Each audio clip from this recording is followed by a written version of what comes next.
Tadi saya janji untuk memberikan kesempatan Bung Rocky, tapi nanti terakhir. Sekarang saya berikan kesempatan dulu untuk Pangeran. Silakan. Gibranku. Baik Bung Aiman, terima kasih. Saya ingin mengajak kita semua sebenarnya untuk menempatkan diskusi kita malam ini secara adil dan bijaksana. Jangan juga kemudian kita justru menunjukkan sikap sebagai seorang hipokrit. Mengapa demikian? Karena menurut saya selama kita mengakui bahwa proses pencalonan Mas Gibran kemarin secara formal sudah sah, selama kita mengakui eksistensi MK masih ada, maka selama itu juga kita harus mengakui segala putusannya itu sah terlepas dari segala pro kontra dan juga kontroversi yang ada. Akan tetapi menariknya saya ingin masuk ke dalam konteks terkait dengan polemik pemakzulan Mas Gibran ini. Saya menduga bahwa polemik ini ada yang mengorkestrasikannya. Bahwa siapa orkestratornya tentu bisa kita perdebatkan dan kita bisa bahas dalam forum-forum yang lebih analitik, lebih strategik dan lebih panjang. Namun intuisi politik saya mengatakan ada ini poin yang disebut kosong tadi nih. Enggak gitu Bang, Abang saya nggak pernah menyela Abang, Abang yang kosong. Okay. Saya menduga kalau udah masuk enggak bang, Abang sebagai senior harus menunjukkan cara berdebat dan cara berdiskusi yang baik dan tidak bermanfaat. Bukan kemudian Abang menontonkan sebuah contoh yang buruk sebagai seorang senior. Jangan gitu Bang, malu Abang udah tua.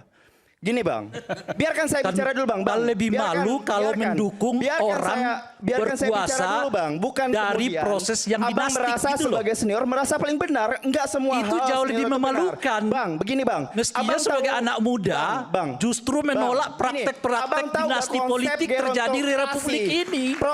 Kenapa itu harus ditolak? Karena tidak ada manfaatnya bagi bangsa ini yang namanya dinasti politik. Oleh karena itulah anak-anak muda harus terus diingatkan agar mereka tampil ke depan sebagai orang yang menolak dinasti politik.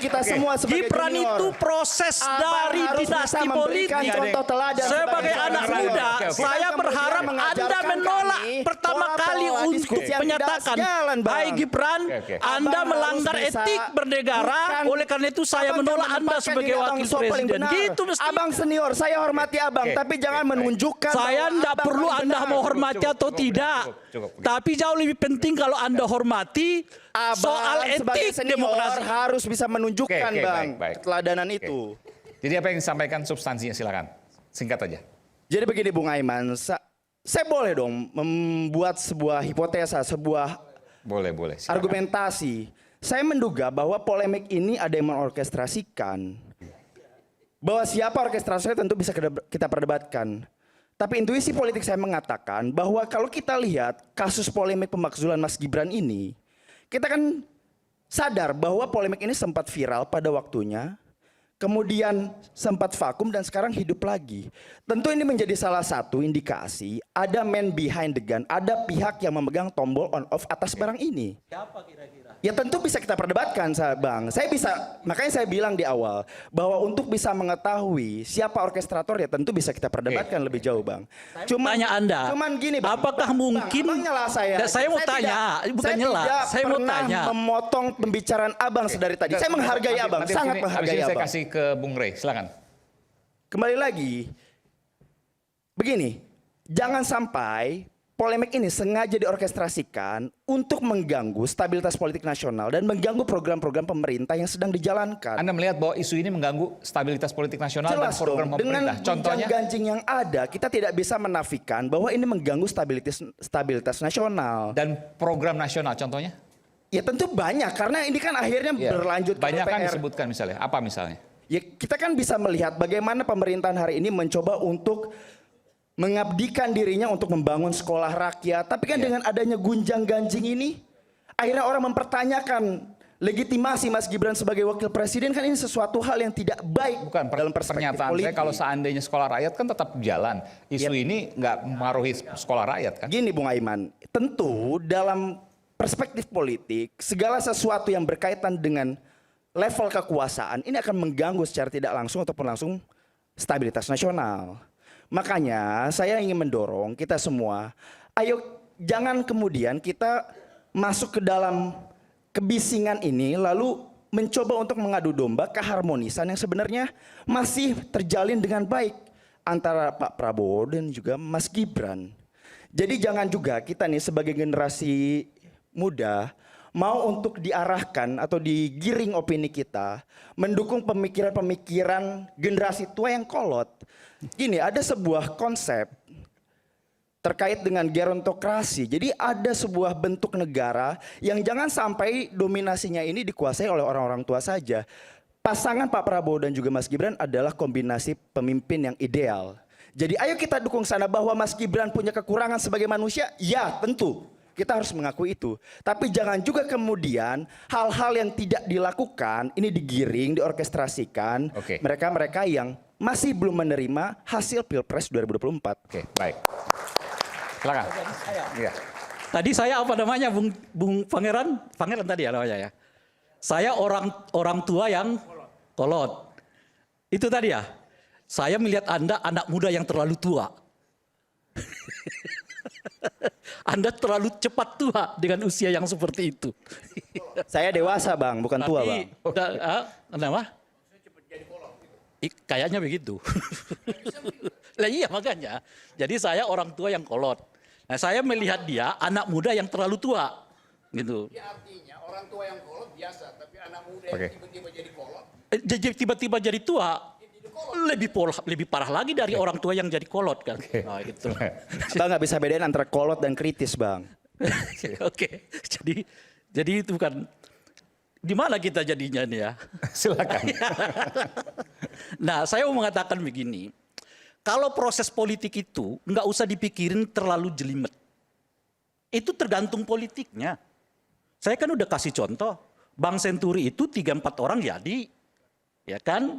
Gus Dur itu kita baca lagi. Nggak ada antara argumen dasar pemakzulan Gus Dur dengan putusan pemakzulan itu nggak ada korelasinya. Tapi politiknya menginginkannya. Gitu kira-kira tuh ya. Lalu Pak Harto, nggak ada yang minta Pak Harto mundur di DPR. Pak Harto sendiri yang berhenti. Jadi nggak ada yang minta itu, politiknya. Gitu. Nah ini juga yang saya sebutkan itu tadi. Jadi oleh karena itu jangan berbicara soal bisa nggak dibuktikan pupu papa, bisa nggak dibuktikan korupsinya. Itulah yang nanti akan dijadikan sebagai mainan politiknya di DPR. Kan saya sudah menyebutkan tadi, mereka bentuk pansus nih. Pansus terkait dengan apa? Terkait dengan dugaan Gibran di belakang pupu papa. Pansus yang lain terkait dugaan adanya korupsi. Seperti kasus di dalam Bank Senturi kan. Ada dugaan tentang penggunaan budget bank untuk kepentingan politik. Diusut. Oke. Gitu loh kira-kira. Apalagi nih tadi, setidaknya kalau kita lihat dari 4 argumen. Ya ini semua diusut. Mungkin akan dibuat 4 pansus. Nah itu saja udah geger-gegeran politik itu menurut saya.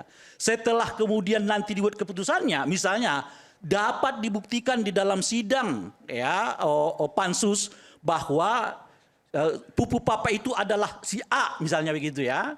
Nah oleh karena itu kita usulkan. Kan ada nanti putusan di paripurna tentang pengambilan keputusan kan. Apakah akan dilanjutkan ke pemakzulan? Apakah dicukupkan seperti apa itu nanti. Seperti kita ingat di kasus Bank Senturi ada 3 pilihan. Dan sebenarnya tergantung anggota DPR-nya. Oleh karena itulah bagi saya diterimanya surat itu lalu mungkin dibacakan, mungkin akan ada yang mengusulkan, lalu dia akan dibentuk pansus-pansus ini sebagainya. Kalau tadi Bung Pangeran mengatakan ada mengorkestrasi, makanya saya mau tanya, kira-kira siapa? Jangan-jangan kalau kita sebut petanya ya, dalam dan luar nih, gitu ya, petanya Bung Pangeran. Jangan-jangan dalam dan dua pun sama-sama tengah mengincar ini. Setidaknya ada pansusnya gitu loh. Itu maksud saya gitu. Makanya saya tanya tadi Bung Pangeran, menurut Anda siapa? Jangan dulu merasumsi, jangan-jangan di luar, jangan-jangan juga ada di dalam loh itu. Yang menginginkan ya setidaknya ada pansus-pansusnya, meskipun nanti keputusannya tidak harus sampai ke pengiriman surat untuk melakukan pemakzulan gitu loh kira-kira itu. Tapi ada nih, kan 3 bulan, 4 bulan diperiksa dulu nih. Bung Gibran bolak-balik lah ke DPR nanti itu kan, periksa ini, periksa itu dan sebagainya. Itu di situ kolotnya saya bertanya kepada Anda, Bung Pangeran, gitu loh maksud saya. Kalau kita lihat, makanya saya tadi tanya, kira-kira siapa gitu loh kira-kira. Tapi kalau lihat dari komposisi yang menandatangani, kita akan lihat bahwa mereka terafiliasi dengan tim ses ketika Pilpres kemarin. Gerbongnya Amin kan kita sama-sama tahu. Jawab lain. Oke, coba Bang. Waktu habis soalnya, silakan. Ya, saya 2 menitan saja. Ya nggak banyak ini saya. Yang pertama ya boleh-boleh saja sih. Namanya juga usaha ya. Orang menyampaikan aspirasi ke DPR, lalu mulai kegeeran ya mau diumumkan tanggal 27 kalau salah ya. Mau dibacakan tanggal 27. Tanggal 20. Tanggal 20 27? Ternyata 20. Oh, tanggal 20. Terus mulai kegeeran, wah masuk ini barang kan gitu ya. Boleh-boleh aja sih, nggak apa-apa juga.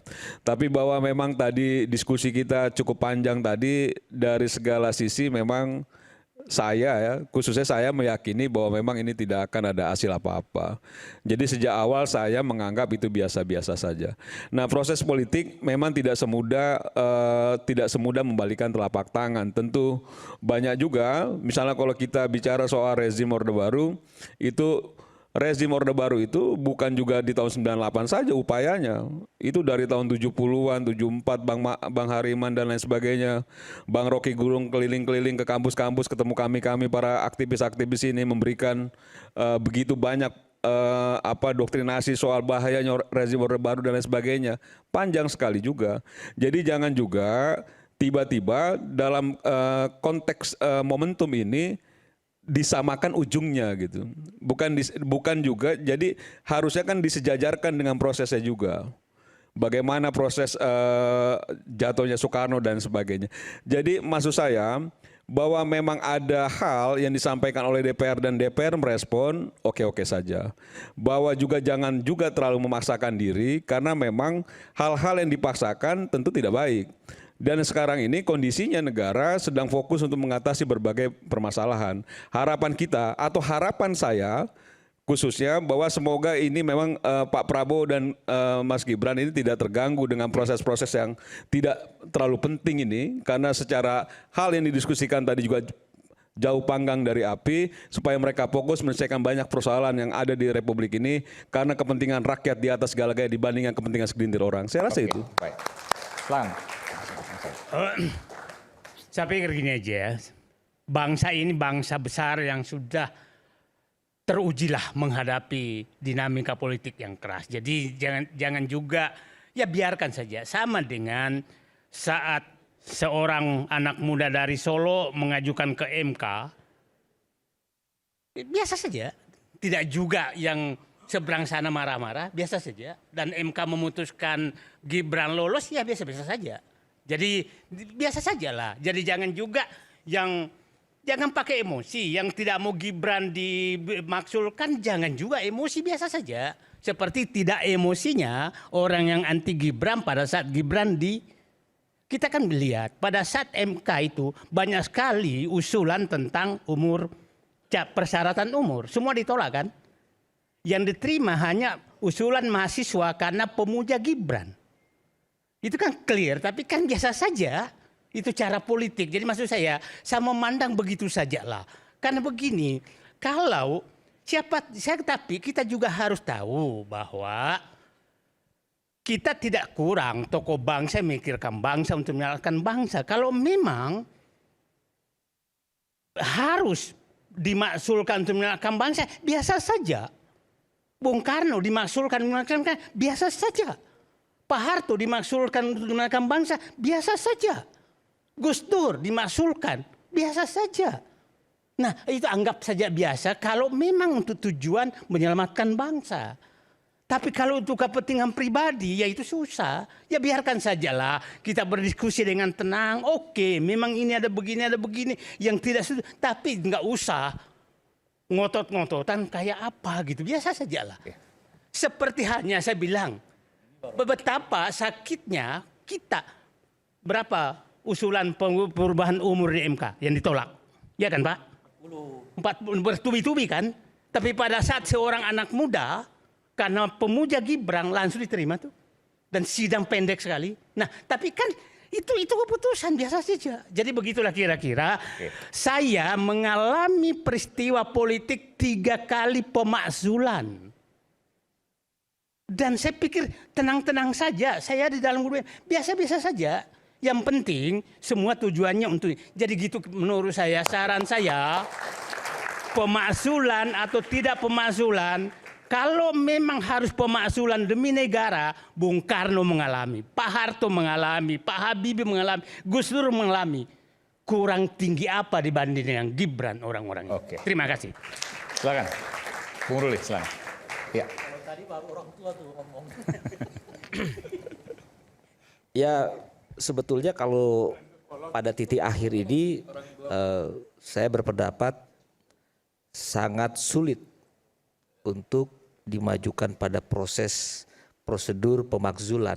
Ya. Kenapa? Karena substansinya tidak bisa dibuktikan secara hukum. Ini yang harus kita clearkan. Silakan mengajukan aspirasi. Tapi kebenaran hukum harus dipegang. Itu menjadi dasar kita dalam beradab, dalam berdemokrasi. Itu Pancasila menekankan kemanusiaan yang adil dan beradab. Apalagi jangan ada pikiran kita mengatakan membelok-belokkan suatu kebenaran hukum. Bisa kualat kita dengan Pancasila.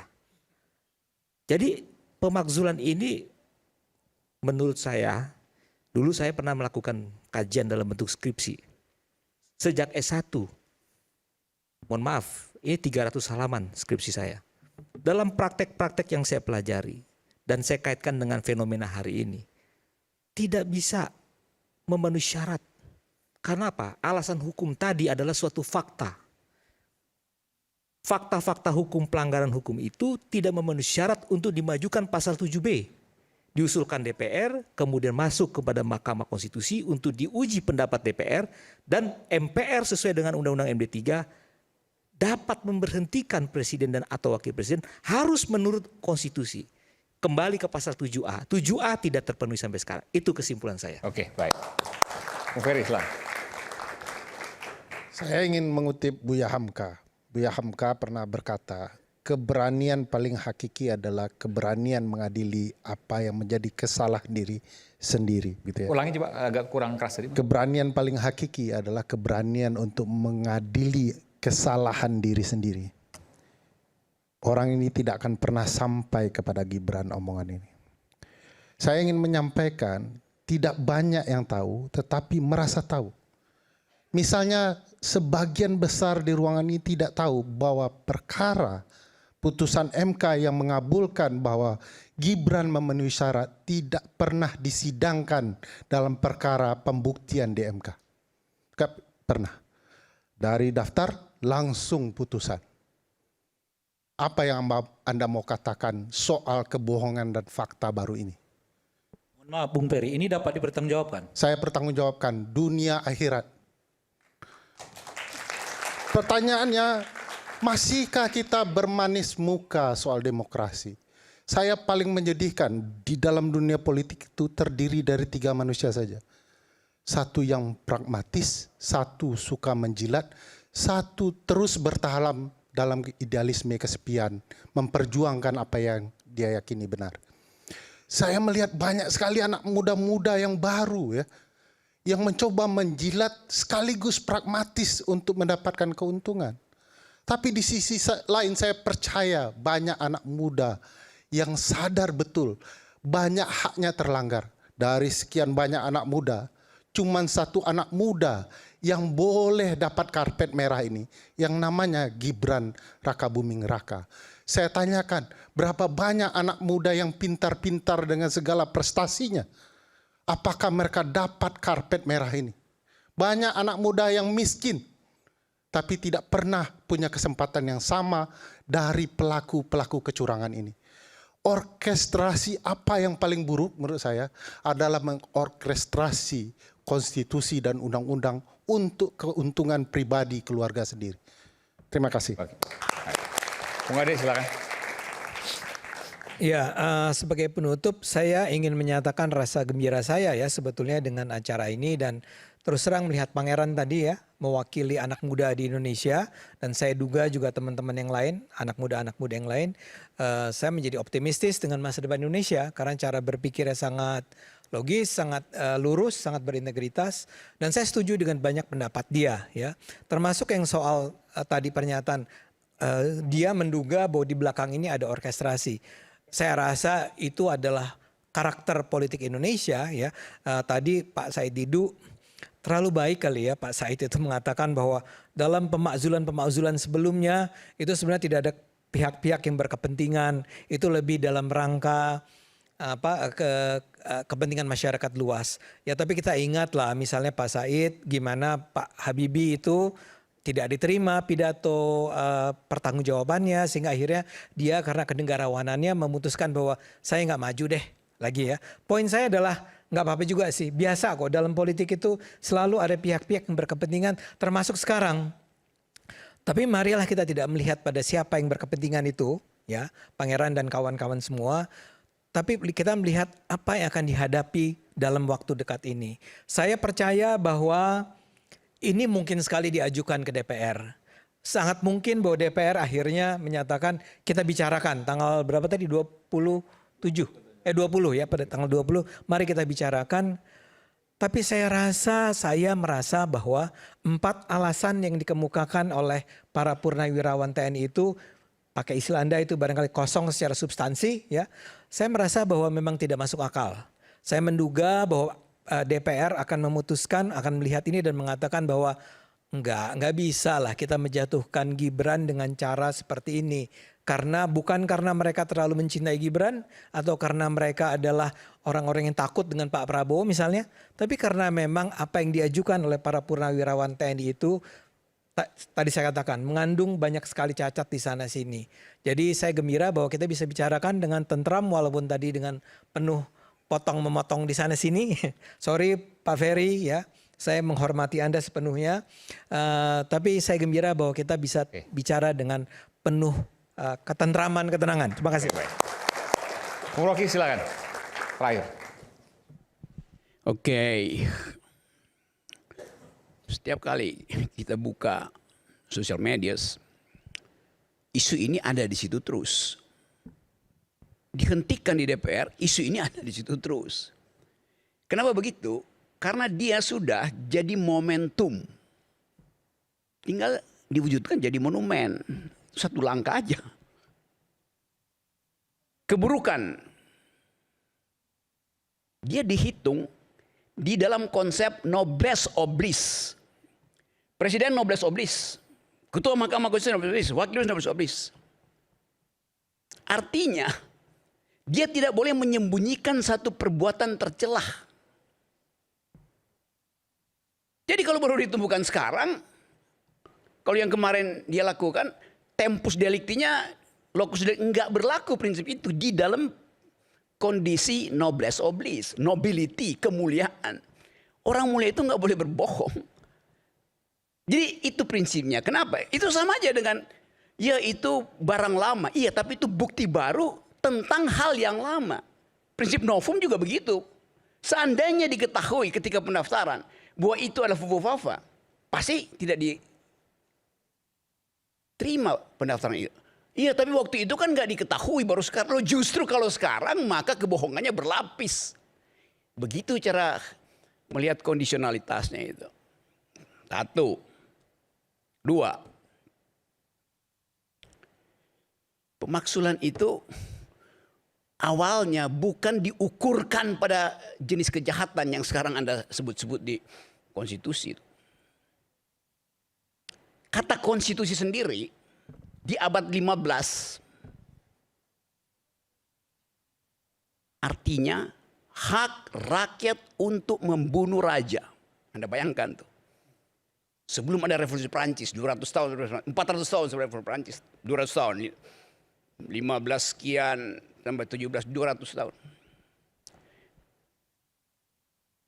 Anda belajar hukum, coba Anda baca buku Franco Gallia, ditulis oleh François Hotman. Ditulis di Paris, tapi bukan oleh Hotman Paris. Prinsip itu didasarkan pada keinginan untuk membatalkan hak absolut raja. Lalu dia berevolusi sampai sekarang demokrasi. Jadi dari awal pemaksulan itu bahkan artinya membunuh raja. Begitu kalau belajar fondasi filosofi dari legal reasoning, dari hukum itu. Jadi yang pertama tadi, kemuliaan itu tidak boleh ditutupi karena itu tidak berlaku di situ tempus atau locus delicti. Oke. Yang ketiga, ini cuma suara purnawirawan, orang tua kolot. Berapa orang pula? Dan kosong. Berapa orang? 200 orang. Penduduk Indonesia 280 juta orang. Ini peanuts. Dijumlahkan cuma 200 orang. Di dalam public opinion ada prinsip bunyinya begini. Dalam logika namanya pars pro toto. Sebagian untuk seluruhnya. Bunyinya begini prinsip itu. The whole is greater than the sum of its part. Keseluruhan itu lebih besar dari penjumlahan bagian-bagiannya. Jadi bukan 200-nya. 1 tambah 1. Penjumlahannya itu, keseluruhan itu lebih besar dari 200. Begitu cara membaca politik. Begitu cara membaca demokrasi. Ini orkestrasi. Politik adalah orkestrasi. Apa yang salah di situ? Tapi bukan orkestrasinya yang Anda tagihkan. Anda mau cari kondukturnya siapa, konduktornya siapa, dirigennya siapa. Benar kan? Salah. Anda cari siapa yang nulis partiturnya. Begitu. Orkestrasi ada pemain, ada konduktor. Tapi nggak ada partitur, bagaimana mau main? Sekarang saya tanya siapa yang nulis konduktornya? Yang sampai hari ini ada di WA Group, ada di diskusi-diskusi BEM. Setiap minggu saya kira-kira dalam sebulan saya ada undangan kira-kira 100 sampai 120 undangan mahasiswa. Di semua kampus. Temanya soal ini. Mereka yang nulis partiturnya. Terus mau ngapain? Undangan kampus ratusan, temanya soal pemakzulan. Yes. Berulang terus itu. Selamatkan demokrasi. Bagaimana pemakzulan? Itu. Paling saya penuhi 4. Dalam sebulan seminggu sekali. Karena saya lebih sering naik gunung daripada naik mimbar. Jadi kita mau baca itu secara sosiologis. Dia udah menetap di dalam langgam narasi, literasi publik. Ya tapi nggak penting nanti juga hilang di, nggak ada soal dia hilang di DPR. Tapi kalau dia nggak hilang di benak rakyat, bagaimana caranya? Coba kita renungkan soal itu.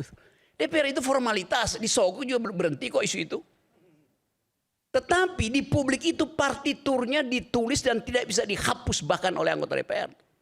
Artinya sampai 2029 terus, setiap hari juga akan lihat itu. Jadi kita membayangkan satu probabilitas bukan posibilitas itu. Padahal politik adalah soal possibility itu. Bukan probabilitas tuh, dihitung 25 orang ya nggak ada soal.